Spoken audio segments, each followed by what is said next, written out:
እምበር ሰባት ድዮም ሰብ ይመስሉ ቁሩብ ካብ መልክዖም እንትረኣይ ብደገ ከይፈተሽካ ግብሮም ኢድ እግሪ ኣለዎም ዋላ ሰብነቶም ይመስሉ ከም ሰቦም ሓንጎል ግን የለን ተዘሚቱ ልቦንኦም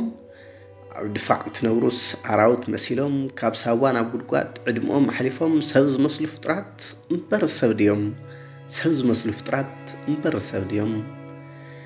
ነታ ጽሪት ህዋን ብዕስለ ደፊሮም ናብ ማሕፀና ምስማር ዘእቱ እምበር ሰባት ድዮም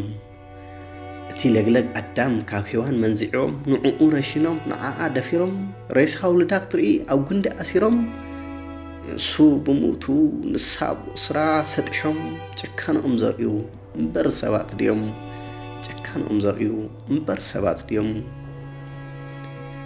ብምርኩስ ሰሌሎም ኣዳም ኣሪጎም ፀሓይ እንትጽለው ኣብ በሪ ገዝኦም ግድም ኣብ ዝበሉ ብዓረር ዝደፍኦም ኣራዊት ተፈጢሩ ሰብ ዝመስል ከምኦም ሰብ ይመስል እምበር ከሰብ ድዮም ወያ እኳ ኣሪጋ ታሕዋን ኣዲኦም ሕቖኣ ጎንቢሱ ዓይናውን ጸልሚቱ ሰባት ታይኮን ንሶም እንታይ ገደሶም በጊዕ ረኺቦም ዝኸዱ ተጋሲሶም እሄ ኢላ እንትበኪ ሕንኽ እንኳ ዘይብሎም ሰብ ይመስሉ እምበር ከሰብ ድዮም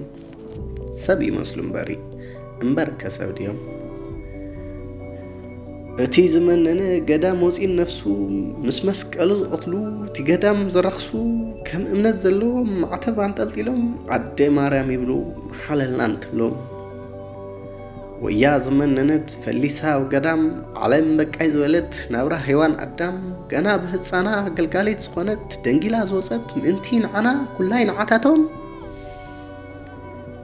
ኣብታ ጉጂ ክፍላ ምስ ቆቢዓን ከላ እግዚኦ እንዳበለት ክብራ ተጋሲሶም ኣራዊት እምበር እዚኦም ደኣ መዓዝ ከሰብ ኮይኖም ኣራዊት እምበር እዚኦም ደኣ መዓዝ ከሰብ ኮይኖም